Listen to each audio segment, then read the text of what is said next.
Assalamualaikum. Jangan lupa like, comment, and subscribe. Bye. Bismillahirrahmanirrahim. Assalamualaikum warahmatullahi wabarakatuh. Alhamdulillahi rabbil alamin. Wassalatu wassalamu ala asyrafil anbiya'i wal mursalin wa ala alihi wa ashabihi ajma'in. Raditu billahi rabba wa bil islami dina wa bi Muhammadin nabiyya wa rasulah. Rabbi shrah li sadri wa yassir li amri wahlul 'uqdatam min lisani yafqahu qawli. Allahumma ja'al jam'ana hadha jam'an marhuma wa tafarruqana min ba'dihi tafarruqan ma'suma. Kaum muslimin dan muslimat sidang jamaah subuh yang dirahmati Allah, kita lanjutkan kajian kita tafsir surah Nuh. Sudah memasuki ayat ketiga surah Nuh. A'udzu billahi minasyaitonir rajim. Bismillahirrahmanirrahim. Ani'budullaha wattaquhu wa ati'un. Ini kita minta terjemahkan dulu. Kemudian setelah itu kita bagi-bagi 3 kelompok, ya, artinya kelompok terjemahan ini. Kemudian baru kita tafsirkan. Coba dibaca, Pak. Yaitu sembahlah olehmu Allah. Ya, terus. Bertakwalah kepadanya dan taatlah kepadaku. Ya, ini ada 3 poin di sini. Ani'budullah, ini an masdariyah namanya. Ani'budullah, hendaklah kamu menyembah Allah. Kemudian yang kedua, wattaquhu, bertakwalah kepada Allah. Yang ketiga, wa ati'un, taatlah kepadaku. Ya, ini kata Nabi Nuh alaihissalam. Ini ada apa dengan 3 ayat ini? Dengan ayat ini, dengan 3 poin ini. Jadi sebelumnya, karena di sini tidak diceritakan, maka kita mengambil tafsir Al-Qurtubi dan tafsir Al-Baghawi. Kata Imam Al-Qurtubi, sebelum kaum Nabi Nuh itu ditenggelamkan oleh Allah Subhanahu wa taala dengan menggunakan 2 air, yang pertama air tanah, yang kedua air langit. Jadi dua-dua. Sehingga air itu faltaqal ma'u, air itu ketemu, air tanah ketemu dengan air hujan, ya. Jadi sebelum diturunkan bala yang besar itu, Allah Subhanahu wa taala, kata Imam Al-Qurtubi, itu habasa anhumul amtar, hujan sudah tidak diturunkan lagi kepada mereka. Ya, itu sebelum bala besar itu. Jadi hujan tidak diturunkan kepada mereka. Satu. Yang kedua, fa'aqama arhamu nisaihinna arba'ina sanah. 40 tahun istri-istri mereka itu tidak bisa mengandung. 40 tahun sudah. Yang kedua. Yang ketiga, musibah yang mereka timpa, halakat mawasihim wa zuru'uhum. Jadi binatang-binatang mati semuanya, tumbuh-tumbuhan mati. Fasaru ila Nuhin. Setelah itu mereka datang mendatangi Nabi Nuh alaihissalam. Apa kata mereka? Wahai Nuh, ada solusi enggak? Solusi apa kata Nabi Nuh? Supaya hujan diturunkan kembali. Satu. Yang kedua, supaya wanita-wanita kami itu bisa mengandung kembali. Kami tidak ada generasi 40 tahun, hanya generasi putus generasi 40 tahun. Ya, kemudian yang ketiga, binatang kami mati semuanya. Kemudian tumbuh-tumbuhan juga mati. Ada solusi enggak? Ya, inilah solusinya. Solusinya 3 kata Nabi Nuh alaihissalam.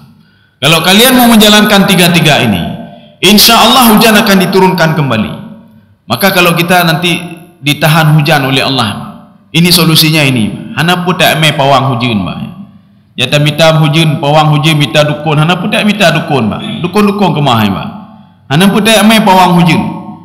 Enggak bisa juga kita buat rekayasa. Bagaimana rekayasa hujan, Mbak? Enggak bisa berbuat sesuatu. Wa makaru wa makarallah. Kalau ada orang menyusun strategi sedemikian rupa, strategi Allah lebih jitu lagi, Mbak. Ya, Mbak. Kita kita-kitanya mentang kata Allah Subhanahu wa taala. Yang menciptakan siapa, ya, Mbak? Jadi makanya Nabi Nuh memberikan 3 solusi. Solusi yang pertama, ini kalau sesuai dengan terjemahan, ani'budullah. Ini an masdariyah, ada yang mengatakan an tafsiriyah. Makna an tafsiriyah itu berbeda dengan masdariyah. Kalau tafsiriyah itu menjelaskan, Pak, sama seperti bayaniyah. Jadi seperti an anzir qaumak, ini sebelumnya ya, ayat sebelumnya itu an tafsiriyah. Jadi menjelaskan fungsi tugas Nabi Nuh itu apa. Fungsinya an anzir qaumak, takut-takutilah kaummu, ya Pak. Ya, takutilah kaummu. Jadi ini an masdariyah, bisa an tafsiriyah. Jadi Nabi Nuh memberikan tiga solusi kepada kaumnya. Kalau kamu mau kembali seperti semula lagi, hujan diturunkan, istrimu bisa mengandung, hewan-hewan juga bisa hidup, tumbuhan bisa hidup, lakukan 3 hal. Kita begitu juga. Kalau nyo hijau gempa li Allah, gejuk bala li Allah, gejuk banjir li Allah, gejuk nyo gejuk je. Kemudian apa? Perekonomian kita entah bagaimana perekonomian kita. Kemudian keamanan entah kita entah bagaimana apa. Bagaimana solusi ini? Solusinya 3. Yang pertama, ani'budullah. Ani'budullah itu dalam terjemahan itu diterjemahkan sembahlah Allah Subhanahu wa taala. Tapi di dalam tafsir lain itu disebutkan begini, ani'budullah, ikhlaslah kamu beribadah. Ikhlaslah kamu beramal. Keikhlasan kamu itu akan mendapatkan keberkahan, rahmat dan petunjuknya. Maka kalau tidak ikhlas beribadah, nam demi tepu. Untuk apa kita salat? Tidak ikhlas. Untuk apa kita bersedekah? Tidak ikhlas. Ikhlas itu apa sebenarnya? Nabi Muhammad pernah ditanya oleh sahabatnya, mal ikhlas? Ikhlas itu apa ya Rasulullah? Walaupun setelah diselidiki hadis ini adalah hadis dhaif. Walaupun dhaif, paling enggak kita bisa litarghib amal, Pak.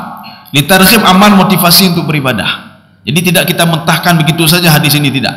Yang jelas hadis ini dhaif, itu levelnya level 3 sudah, Pak. Hadis sahih, hasan, dhaif ya. Rasulullah mengatakan, saya tidak tahu apa itu ikhlas. Nanti akan saya tanya kepada Jibril. Ketika Rasulullah ketemu dengan Jibril, Rasulullah bertanya, mahwal ikhlas? Ikhlas itu apa, Jibril? Jibril mengatakan, saya tidak tahu juga. Nanti akan saya tanya kepada Allah Subhanahu wa taala. Ketika itu Jibril bertanya kepada Allah, mahwa ikhlas? Dijawab oleh Allah, al-ikhlasu sirrun baini wa baina abdi. Itu rahasiaku itu. Rahasiaku dengan rahasia hambaku. Tidak ada yang bisa mengetahui, Pak, kecuali aku, kata Allah. Termasuk 2 malaikat ini, Raqib dan Atid, tidak tahu kalau kita barusan salat subuh ikhlas atau tidak ikhlas kepada Allah. Ini 2 malaikat mencatat saja, si fulan sudah salat. Masalah ikhlas itu urusan Allah nanti, Pak, dengan kita sendiri, Pak. Ya, Pak. Si fulan sudah bersedekah, si fulan sudah menuntut ilmu, si fulan sudah berbuat kebaikan. Itu saja yang dicatat oleh 2 malaikat ini.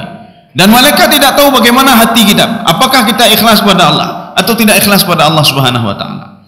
Ini makna pertama, ani'budullah. Makna yang kedua, kita mengambil tafsir Ibnu Katsir. Tafsir Ibnu Katsir mengatakan, utruk maharimahu. Tinggalkan yang haram-haram. Yang kenyan ani'budullah. Maka tidak dikatakan seorang itu beribadah kalau dia masih mengkonsumsi yang haram, masih melihat yang haram, masih mengambil yang haram, masih melakukan perbuatan haram. Maka dia itu tidak ada solusi sama dia.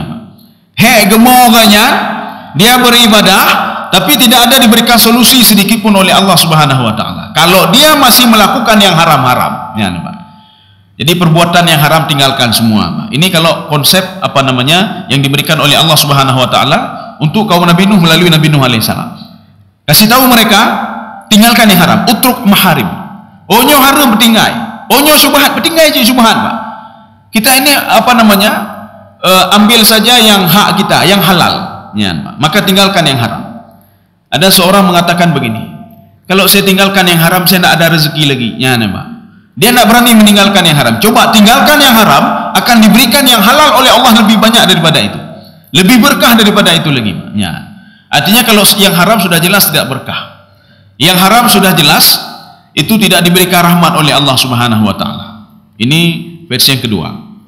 Sekarang kita mengambil tadi sudah tafsir dari segi maksur, segi bahasa dan lain sebagainya. Sekarang kita masuk ada satu tafsir Ibnu Arabi. Tafsir Ibnu Arabi adalah salah satu Ibnu Arabi penafsir tasawuf, ya. Beliau melihat dari segi akhlak. Apa kata beliau? Ani'budullah itu mengandung 3 unsur. Ibadah itu akan dikatakan sebuah ibadah, itu mengandung 3 unsur. Yang pertama, ani'budullah itu kata beliau, mujahadah, ya. Jadi ada konsep mujahadah. Jadi ibadah itu membutuhkan pengorbanan ya. Jadi makanya kita salat subuh berjamaah tadi membutuhkan pengorbanan. Kita meninggalkan nyenyak tidur kita.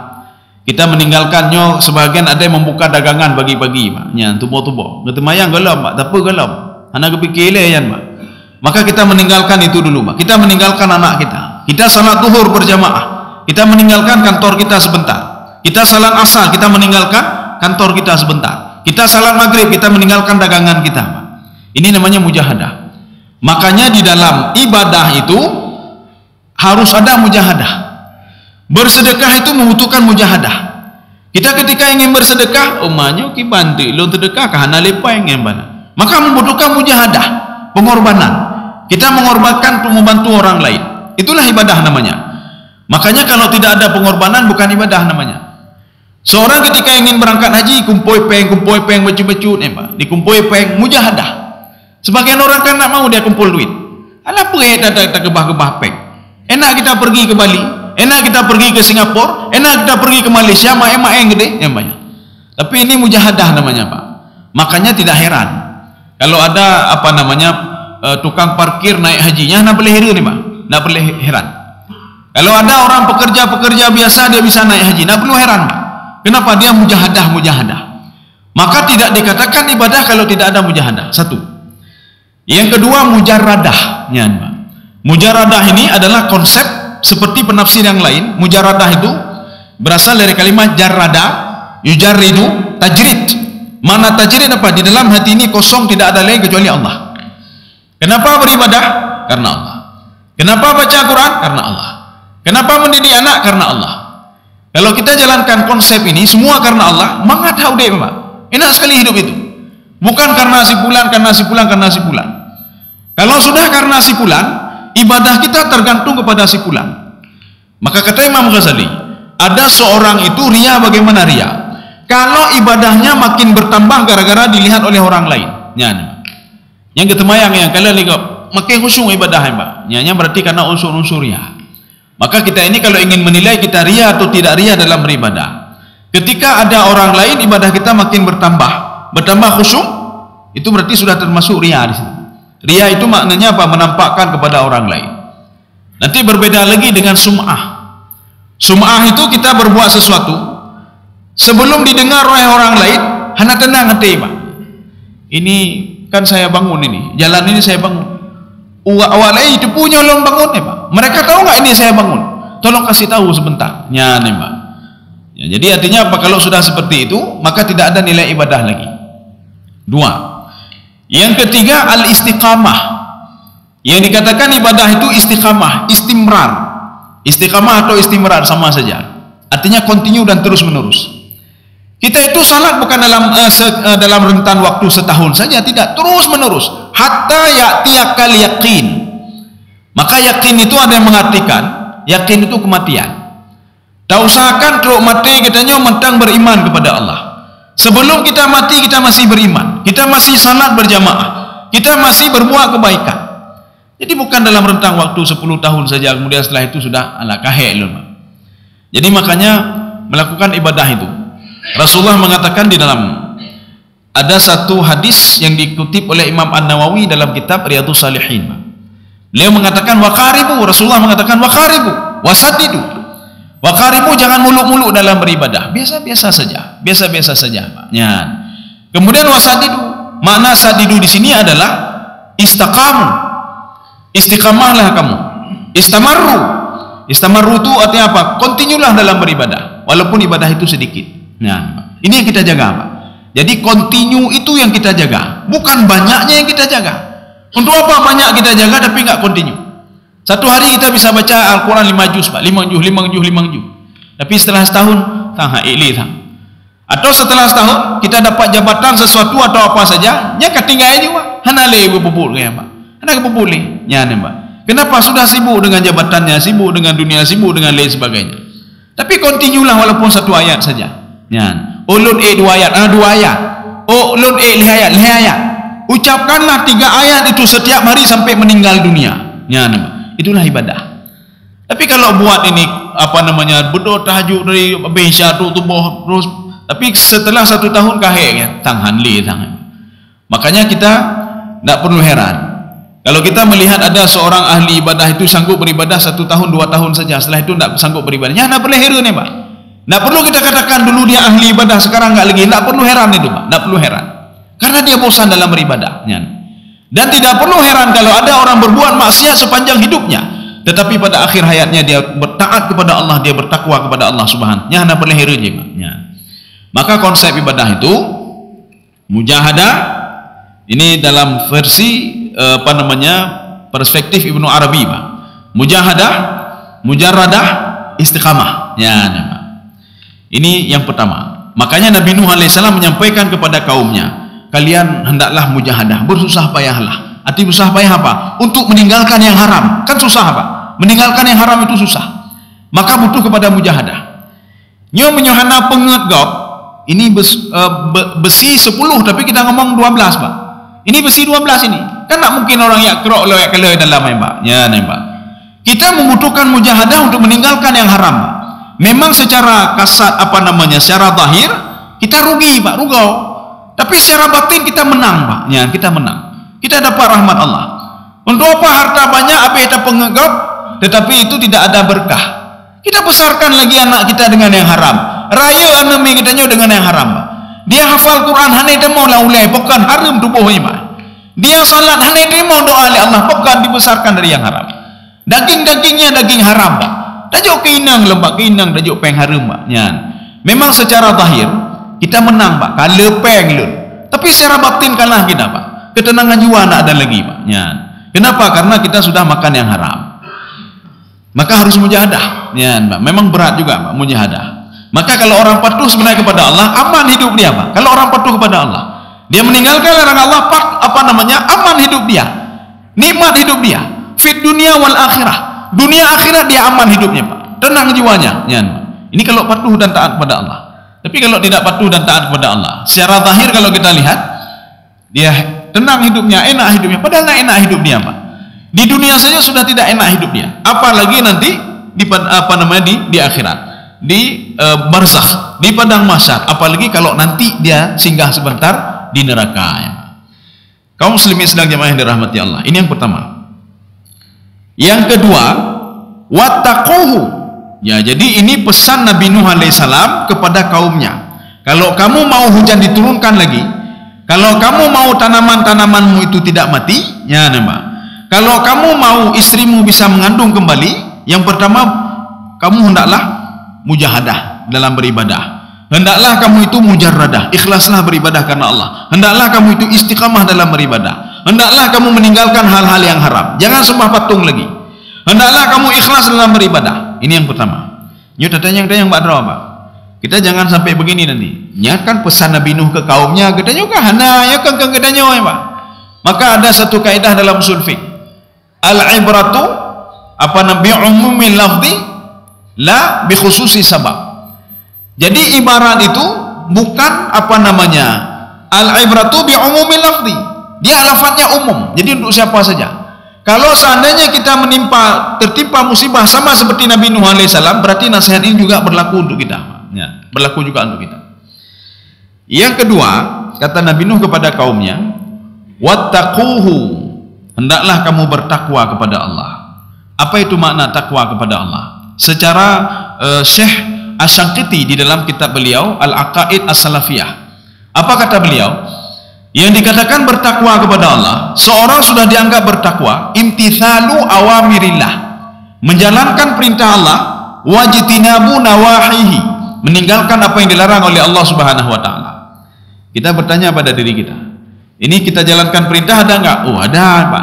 Sembayang mandum meninggalkan larangan, tang hana tang, lalai temenak tebi Pak. Kegop tebi, kegop tebi Pak. Pak. Ngomong orang lain macam-macam, oh berarti golong. Dengki ke, oh berarti golong. Kalau golong mana solusi tepu Pak? Enggak ada solusi apa-apa. Makanya bertakwa kepada Allah itu harus dalam semuanya lini Pak. Jadi tidak boleh saya sudah bertakwa kepada Allah, tapi ketaatan kita itu cuma ibadah saja, maksiat kita lakukan Pak. Kalau seperti ini solusi tidak ada Pak, tidak ada solusi apa-apa. Dah temayang katanya, dah tahajud katanya, tapi masih ngomongi tetangga, masih lihat maksiat, masih ambil haram, masih makan haram. Mana pengharapnya Pak? Sudah, ini dalam versi Syekh Asy-Syanqiti. Ini dilihat dari sudut pandang tauhidnya. Kemudian wattaquh itu di dalam tafsir Al-Qurtubi, beliau mengatakan khafullah, takutlah kamu kepada Allah. Ya, ini makna ini, Pak. Kalau kamu ingin diberikan jalan keluar, segala aktivitasmu, kalau kata istilah Syekh Tantawi, at-tasarrufat, semua kegiatanmu, semua aktivitasmu itu berlandaskan takut karena Allah.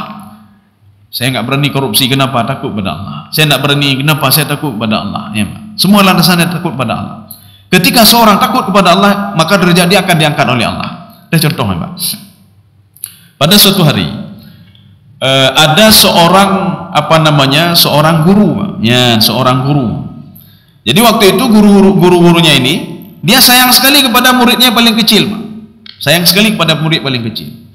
Sehingga yang senior itu marah semua, bukan marah merasa kecewa, kok guru seperti ini? Ini sama seperti kekecewaan 10 orang saudara Nabi Yusuf alaihissalam kepada Nabi Yakub alaihissalam. Kenapa sayang kepada anaknya ini yang pertama ini? Padahal Nabi Yakub sudah mengumpulkan istri-istrinya. Apa kata Nabi Yakub alaihissalam? Siapa di antara anak-anak kita yang paling kalian cintai? Terima kasih.